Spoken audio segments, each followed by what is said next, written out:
First of all, there are so many good Meshuggah songs, many of which did not make it on this list because there are far more than 10 excellent Meshuggah songs. At the 10th place is Bleed. This is their most famous song by far, and it was one of those songs that I listened to over and over again because I simply could not wrap my head around how it was possible that the guitars and the feet were locked into these displaced Herta patterns for the entire song. There are so many variations that are challenging to play, difficult to understand. It's quite hard to identify on a first listen, or even a fifth listen, where the start and the end of each phrase is. I think Bleed is an excellent showcase of the technicality of Meshuggah. It's very simple compared to other Meshuggah compositions, but it is one idea executed very fully, which is something I appreciate in songwriting and something that we will come back to in other songs on this list. It takes the simple idea at the start and develops it into a 7-minute epic. That requires compositional talent, and it's certainly worth recognizing. At number 9 on this list, we have I from the 20-minute EP of the same name. I is the only song on this EP, and it is truly Meshuggah encapsulated. It has some really complicated parts with some excellent syncopation. It has slower, more melodic parts to give you a break. It also has distorted, creepy breaks like you would hear in Catch 33. And the most famous part is probably the beginning, the opening, where it sounds incredibly random what the band is actually playing. There doesn't seem to be consistent syncopation or a repeating pattern, just a couple of recognizable rhythmic intervals between the accents. I is a relentless song, and it would be very remiss not to include it in the top 10 Meshuggah songs. At number 8 we have New Millennium Cyanide Christ. This song is the song that got me into Meshuggah. Before this song, I had listened to some Meshuggah. I'd listened to Bleed, and I didn't really get it. I was a Gojira fan, and I could understand the syncopation and how it was played, but I didn't really know why everyone loved the vocals to Meshuggah so much. And I didn't even think Bleed was that heavy at the time. This was the song that unlocked Meshuggah for me. After this song, I was able to understand exactly what Meshuggah's formula was, and my understanding of this song allowed me to access all of the rest of their songs. I actually didn't listen to the studio version first. I listened to a live recording which contained 2 other songs, Stengar and The Mouth Licking What You've Bled. It was from that performance that I understood why Meshuggah's vocals worked, because they add so much power to their monolithic sound. I was listening to this song non-stop because I couldn't quite work out exactly what the rhythm was, but what I could lock into was this 16-note phrase. I was able to count 16 hits on the cymbal or the hi-hat, and then our phrase repeated, and there were clearly these 5 distinct parts within those 16 notes which I was able to break apart. A group of 3, a group of 3, a group of 3, a group of 3, and a group of 4. And what was going on was the first and third group of 3 and the second and fourth were matching pairs. So we essentially have this like 6 rhythm, if you like, and that keeps repeating until it can't anymore, and we have to make it up to some number divisible by 4, and that's 16. So we've already had 12 beats. We had 6, then we had 6, now we have 4. There we go, 16, 4 bars of 4/4. And now I'm starting to understand why people are saying Meshuggah is just 4/4.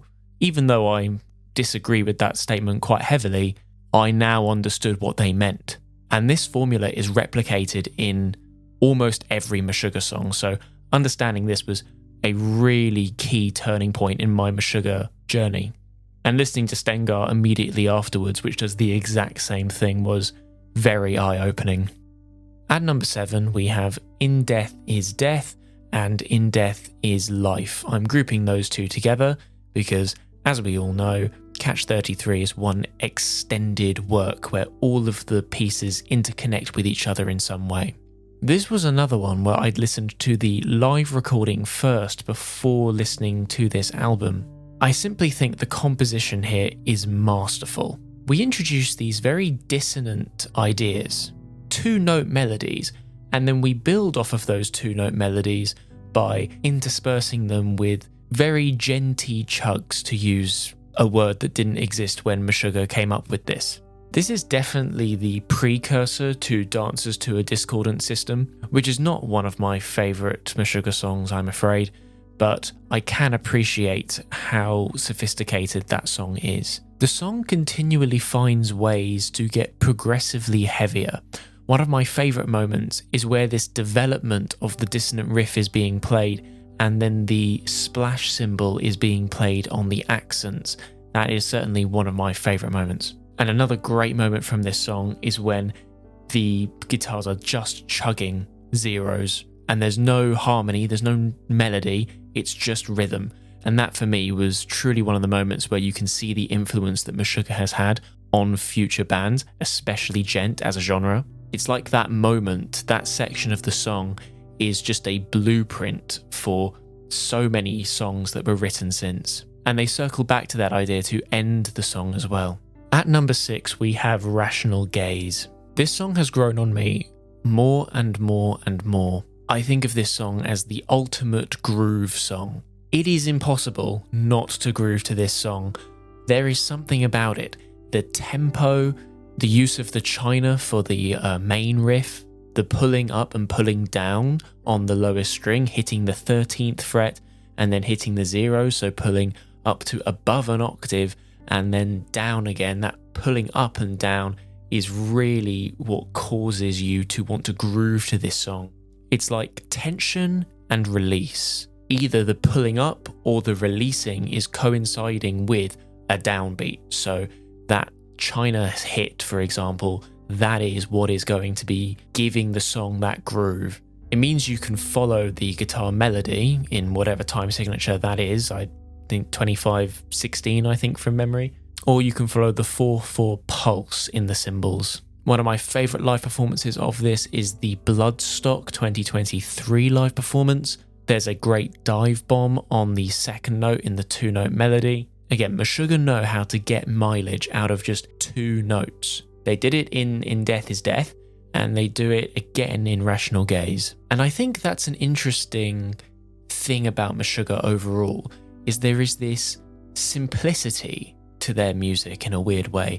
You can always lock into the strong beat. It's very rare that there isn't a 4/4 pulse for you to just follow if you're completely confused.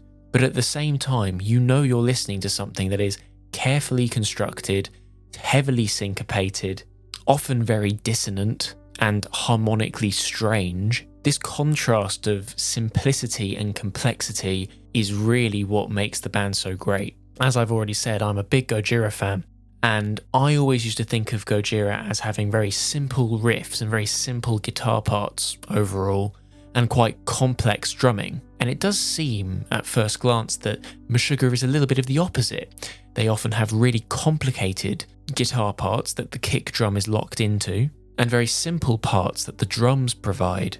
Obviously, I'm not saying the drums are simple, but what Meshuggah's drummer does do is play a simple beat at the same time as playing a complex one. And in that Bloodstock performance, you have to check out the solo because it sounds just utterly demented, and I love it. At number 5, we have Combustion. So putting this above Rational Gaze was difficult, but I think I'm able to justify it. I said before how I really value taking an idea and developing it fully. This is why I like Bleed, even though Bleed is not as complicated as some of the other compositions that Meshuggah have come up with. Combustion is not the most complicated song Meshuggah have made. If anything, it's one of the more simple ones. This is one of the few songs you truly could say is purely in 4/4. But I just feel that so much mileage has gotten out of that main riff. First of all, it's an excellent riff. And when the drums come in, they sound very thrashy. They sound like drums from a thrash band harkening back to Meshuggah's earlier stuff like in Contradictions Collapse. The repeated snare hit gives the song an energy, like you're ready to punch something or break something. In fact, the snare hitting is so violent, that's what it sounds like to me. It sounds like something is trying to be broken. And then we develop our riff, and that's when we have the interesting rhythm part of this song. In this part, the snare hit is displaced by a 16th note, so it's not really syncopation, because this doesn't really meet back up at any point. The drums are just lagging behind by a 16th note, and it sounds really good. And my favourite part of this song is the solo, when we launch back into the main riff, develop it, keep increasing in pitch, and the solo does the same thing, climbing and climbing up the scale. And I love how the tone makes the guitar sound like it's screaming. It then takes us back to the main riff, and that closes out our song. It's the perfect opening to Obzen as an album as well. At number 4, we have Straws Pulled at Random.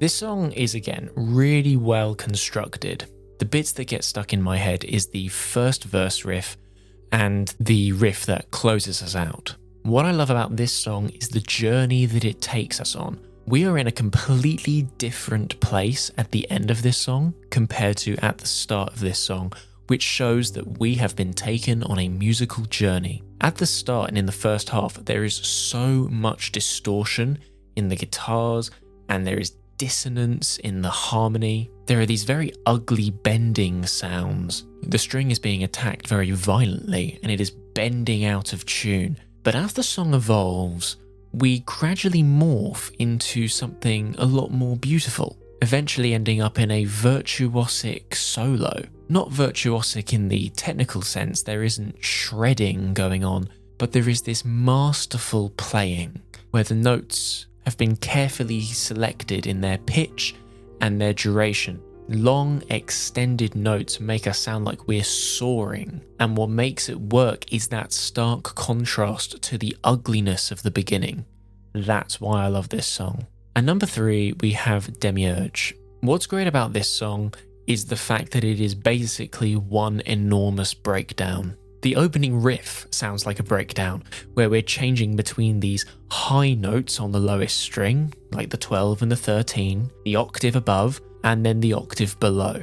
The drumming is incredibly simple for this song, and it's fairly easy to count this song in 4/4. There are some subtleties with the ambient guitar parts lasting for a total of 3 notes, but it's very clear that we're operating within the confines of a 4/4 structure. This opening riff develops when we go down to the octave below and are holding the first fret, implying that Phrygian sound. And then we have the, I guess you could call it the first breakdown of the song, where we play a phrase that is slightly longer than 4/4, and I think we play it 3 times before playing a shortened bar, very similar to New Millennium Cyanide Christ, taking us up to a total number of downbeats that is divisible by 4, confining us to that 4/4 structure. This builds with the ambient guitars behind, climbing upwards, and pays off in another breakdown, where we are really accenting those lower notes. And then the song has another breakdown. So if you think of the first riff as a breakdown, the song is a massive breakdown made of 5 different breakdowns. And to quickly comment on the vocals, these vocals are so unbelievably powerful from the live performances I have watched, as this song is all about accenting downbeats, and that is exactly what these vocals help to do. It really does sound like the sky is falling. Speaking of the sky falling, at number 2, we have Future Breed Machine. This song definitely sounds like an alarm or a printer undergoing a malfunction. It has such a mechanical sound to it, but that is part of what makes this song so impressive. Time signature wise, I don't even really know what's going on here. I've looked it up before, and I know quite a bit about time signatures, but when I'm listening to it, I cannot lock into whatever the beat is. I think it's just locked into my memory and where I remember the downbeats to be. I really like the backing vocals on this song. It's something that I haven't really noticed much from Meshuggah, certainly in their later works after Chaosphere. It's a lot more prevalent in their first 2 albums, but they really add something to this song. The first section is so robotically relentless. It doesn't even sound like it's being played by humans, it just sounds like machinery advancing, which gives it this unstoppable feeling. And then we hit the break in the song, and this has a much more human quality, especially live. There is still a syncopated backbeat, but the solo feels like a voice. It feels like it's being played by a person, which is in stark contrast to the first section of the song. And I love how we build in this section, where the drums bring in the floor toms, and then the double bass begins, and then we hit the breakdown, which is quite possibly the greatest breakdown in the Meshuggah discography. I saw an interview with Martin where he said that Jens actually came up with this breakdown. The double bass kicks come in and repeat their pattern until they've reached a number of downbeats that's divisible by 4/4, and repeat that pattern, and that just continues, and a solo comes in over the top of it, which is brilliant songwriting, adding to the intensity, and the switch up comes in when the vocals come in, and the guitar accents then mirror the vocals. Everything is being played in unison, which gives it a unifying, monolithic sound. I keep saying that, but that is the draw, that is the attraction of Meshuggah. The sound is just so enormous, it's this colossal wall all of the time. So before I reveal number 1, some honourable mentions are Stengar, as I've already mentioned, a great song. I really love all of Kolos, particularly Break Those Bones whose sinews gave it motion. And definitely an honourable mention is Obzen, that was very close to making it on this list. So my number 1 favourite Meshuggah song is Marrow. I will never be able to get enough of this 7/8/8/8 groove. The sliding is just so satisfying. Sliding higher up on the lowest string gives a clarity to that sound, and what that's prepping us for is when we go into the next section, we're sliding from a fret down to the open string, which gives it a much more sludgy, heavier feeling. As for the counting, again, I do know what's going on. I've looked it up before, I've even counted it, but I've listened to this song so much that I'm basically just counting from memory rather than trying to count at the speed of the song, because if I were to do that every time, I wouldn't be able to keep up. The song has weird groupings of 3s, 4s and 5s. That main opening riff, as I was saying, is a combination of 7s and 8s. It has mirrored sections where it starts playing a pattern, and then when it makes to the end of the pattern, starts going backwards through the pattern that it just played. Even where the subdivisions are kept the same throughout different repeating patterns, the accents are switched up sometimes. There is a feeling of constant unpredictability and instability in this song, and it is so fun. It feels like you're falling through a black hole, like you're constantly falling and you just can't stop, you can't hold on to anything. A real highlight of this song is the solos. The first solo is a rapid tapping solo, adding to this idea of chaos. The tapping stays at the same pitch until we complete our greater 4/4 interval, and then it switches up to a higher pitch. So we are increasing in tension, we are escalating, but the song keeps you in suspense and in tension for longer than you're comfortable with. The second solo is a lot more improvisational, sounds very much like jazz. It would not sound out of place being played on a saxophone or on a piano in a jazz bar. One thing that's really great and unusual about this song for Meshuggah is the drumming. The drumming is completely stacked with fills in this song. The linear groove is gone. The closest we have to a linear groove in this song is the timekeeping with the left foot in the verses, and in the opening riff, we do have a pulse on a cymbal. But when we're in those verses and when we're in those solo sections, it is just fills and snare hits after we have a guitar accent. So the snare hit comes down after we've hit our guitar gliss, going down to the open note. At the open note, we often hear the snare. It gives the song this really thunderous feeling, like things are unpredictably falling and crashing at the same time. There's also this unpredictable pitch switching where the open string is changing from an E to an F, which is probably why they don't play this song live, which is a great shame. And to top it off, this song has an unbelievably heavy, sludgy breakdown. When I first listened to this song, I was already thinking, this is like the heaviest Meshuggah song I've ever heard. And then the outro came in and I was like, oh my god. For me, there is just hardly any competition. Future Breed Machine is an incredible song, but to me, Marrow is the heaviest song Meshuggah have ever made. Thank you for watching. If you enjoyed, let me know, like and subscribe. Let me know your favourite Meshuggah songs in the comments. Did you agree? Did you disagree? Let me know. Have a chat about it.